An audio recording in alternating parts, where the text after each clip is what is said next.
What's up, everybody? My name is Jason, and welcome to Small Biz. In today's video, we're going to talk about, once again, how the stock market may have just bottomed this week as the 10 years in free fall, along with oil as Bitcoin recaptures 60K. So the obvious question of this day is, why in the world did we buy back that fintech stock, and is CRKN on the launch pad? All that and more coming right up.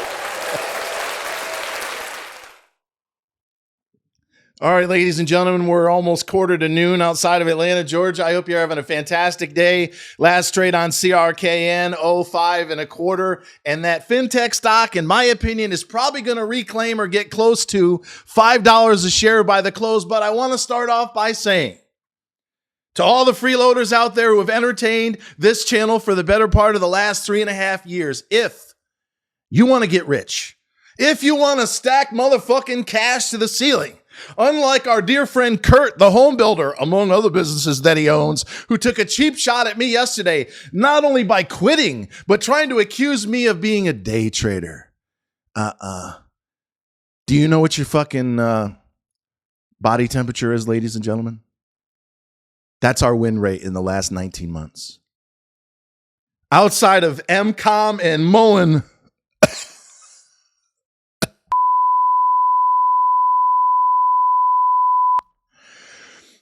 maybe you got one or two losers. GMBL. Huh? What else you got? Let me know in the comments below, especially if you're inside of the Discord right now over the course of the last 9 months. Because as I said this morning, we've had 10 winners in a row in the last 6 weeks. BSFC, LIFW, which went from 65 to 2.5, back to 72, back to 185. I mean, rocking and motherfucking rolling. But sadly, Mr. Home Builder hasn't listened to any of my videos, because you would know that I don't promote day trading. I'm not a scalper. I don't allow either inside of our Discord. And if you'd have invested, let's say a guy like yourself, you know that I helped to get upwards of a $2 million loan from the SBA when you were sucking fucking wind during the pandemic, and you never paid me a dime to promote you many times other than your membership fee, you could have taken 100 grand over $1 million. Ask the Italian from Laguna Beach in the last 2 years plus, because we've racked up over 250 motherfucking winners. And CRKN is going to be another one, so don't go anywhere. But I have failed, ladies and gentlemen, miserably. I do a lot of what's called A/B testing. I try shit. Some of it works. A lot of it doesn't. We are now 11,000 emails in to 16,000 of the 5 reasons to upgrade my account at shopsmallbiz.com, which again is the same as trysmallbiz.com, growing twice as fast, over 100% year over year. We're going to hit 25,000 strong by the end of this year. However, despite having almost a 27% open rate, which is slightly above normal, of those 3,000 or thereabouts that have gotten that email, less than 10%, it appears, even watch the fucking video. And a grand total of 2. I just shared one inside of the Discord, or I'm going to, that I saw come over the wall. That means 99.9% or thereabouts don't give a flying fuck. So I need to do a better job of explaining the following, and I will get to the fintech stock, which I think is going to come roaring back, and CRKN. If you're long, even the freeloaders that I gave it to at a nickel or better, you better pay attention to what I have to say the last few minutes. But I need to articulate the fact that social media reach, the amount of people that will see your posts, is that 5.5 or getting close to it? My eyes are deceiving me on CRKN, and going much motherfucking higher. I need to articulate that reach is now down to less than 0.5%. We have 100,000 followers on YouTube and Twitter. We're not on Facebook any longer, because they were showing our post to 80,000 followers to about 300 or 400 people, and none of them give a shit. Inside of our Discord, you can make money in the stock market, you can promote and advertise your company, and you can have fun with friends from all over the world. No fakes, no frauds, no freeloaders. All that's in the email that I'm sending out now, but it's not resonating yet. Ask yourself, Would you like to be inside of a place where there's no distraction? There's no politics. There's no hate. There's no war. There's nothing but laughing and stacking motherfucking cash to the ceiling and making money and getting referrals inside of our virtual business channel? I can promise you, and I'm going to cover this a lot in the coming weeks and months, that a few hundred, 500 strong max inside the Discord by the end of this year are going to take far more of a genuine interest in you. Forget about me, you. We already have people selling coffee, drop beer coffee. I'm going to get a rustic flag from our dear friend Todd. You've got Tammy Murphy, a realtor in California, but she's got connections all over the country. I saw home improvement deals going down the first day in and around Virginia, and the list is going to go on and on and on. There's going to be hundreds of people that will know who you are, what you do, and if they can't buy whatever you're selling, they probably know someone who has. And in case you didn't motherfucking hear me, somewhere around 98 point something % of the time, I'm going to be right. And that is a motherfucking fact. With respect to stacking cash to the ceiling in the stock market, which brings me to the fintech stock.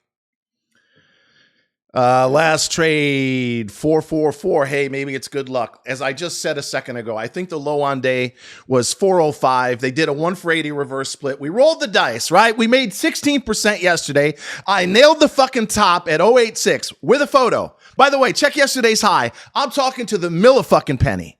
Oh, we should have sold the whole thing. Well, maybe. The volume wasn't there at the time. It was around 7 million shares. We probably had at least that much in dollar amount. So without crushing the stock, I said, let me reduce our risk. We'll sell half. We'll make 16% in a couple of days, if that. And then I made the decision, wrongly, of course, to buy it back at the close yesterday. My average personally is 582. Let's just give the freeloaders another handout. Maybe they can make some money on it. Ben F. Not Ben A. Not Ben A. Ben F. BNF. Yes, the CEO's under litigation. Yes, it was blown to fucking smithereens. A $10 SPAC that went close to 20 all the way to a nickel. We bought it at 8 cents or 7 and change. So once again, we're getting in down 99%. But unlike WISA that reversed at 1.5 and went to 11, do not chase it now in the 6s. The party's over. That was almost a 10 bagger. In a matter of a few days, Holo went from 1.5 to 80. When I was screaming at people all the way from 28 to 80 to get out of Dodge, it went all the way back down to 2. And they're trying to fuck it with it again. But there's an old saying, you're not going to get a souffle or a loaf of bread to rise twice. Once you smash that down, it's over. It's not going to rise again. So don't be messing around with Holo. Look for the next WISA. Maybe it's this. Maybe it's something else that we own or I might find in the next couple of days. But look, logic that I often have, and thank you, this is my last video of the week. I typically do Monday to Thursday. If you're not a small business owner, you don't want inside of our private Discord, you don't make money in the stock market or want to, you're free to go now. Everybody else should watch it through the end of the day. Ben F was a decision that I made that said, hey, we made 16%. We had 10 winners in a row in the last 6 weeks. I shared every one of them in a reminder that was not even engaged. Oh, who gives a fuck, Jason? We don't care about your fucking winners. We didn't get out of 1 or 2 of them, and you got us in this Ben F. We're down 20%. Yeah, not for long. Not for motherfucking long. But when I've had a hot streak and I've been right in a stock, I say, okay, you know what? I can take a gamble on a rebuy at the close, which is what I did before the reverse, knowing that the environment recently, Holo, WISA, and many others, even that piece of shit Mullen, when it reverse split, it went down to 695 and then back to 18 where I told you to sell it not once, not twice, but God knows how many times.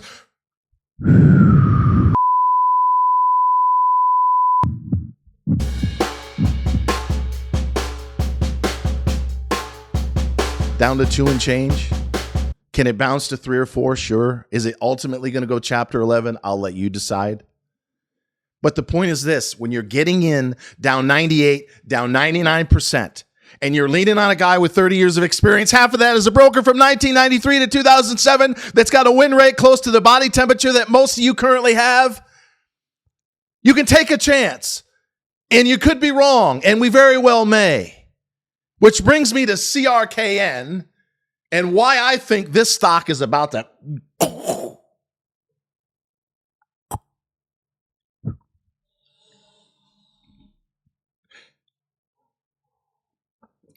before I tell you a couple of developments and what I think may be going on, I think that is, am I looking at 5.5? Somebody tell me in the comments, because it looks like it's 5.5. And it was 440. I bought more stock at 047 yesterday. We had whales. I'm not going to give away too much information because I'm using it as leverage. Does that make sense to you? At least some of you? But we bought a lot of stock under a dime. We own many, many, many millions of shares. At least half of it in and around where it was today.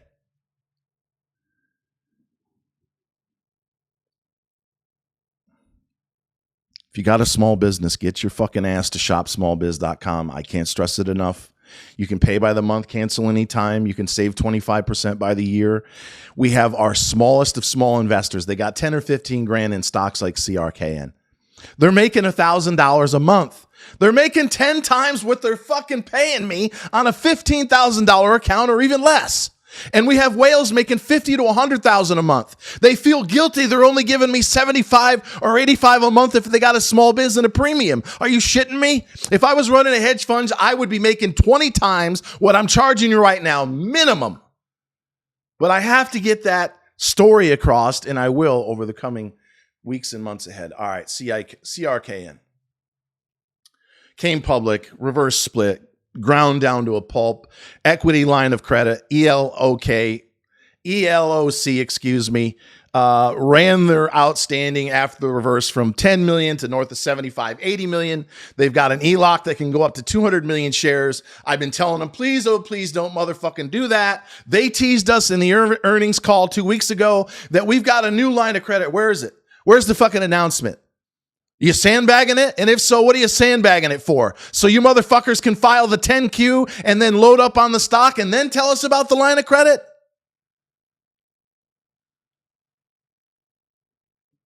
As you guys know, I've never sued anybody. I've never actually been sued either. And for a broker to go 15 years without any litigation, let alone a complaint, not one, because I tell the truth. Yeah, I'm colorful. Yeah, some people don't like how I fucking get in your face. So what? I'm telling you the truth at all times. Even when I make a fucking mistake like I may have with the BENF. And while I am not going to be the one that sues these guys, not once, not twice, as they already are, through the same company, coincidentally, that owns Yahoo Finance, there's going to be plenty others that are. And as you've seen and heard me say, I'm holding their motherfucking feet to the fire. If I don't see a credit line, if I don't see a 10K, a Q, that matches what we were fucking told a couple of weeks ago, and perhaps most importantly, if I don't see Doug and Boaz and Sheldon and anybody else there who's got two nickels to rub fucking together, stepping in a big way, and I'm not talking about this little 200,000-300,000 share bullshit, at least 1 million, 2 million, 5 million shares, and lay off the ELOC. And if we do get, alongside the 10Q, 6 months of extension, which would take them roughly to Thanksgiving, in this type of market, which is warming up to penny stocks now that the Fed, in my opinion, is going to start cutting in July, then you've seen, I mean, look at that piece of shit WISA. It went from a penny to the equivalent of fucking 10 pennies. It almost 10x'd in the last week after going all the way down to a penny.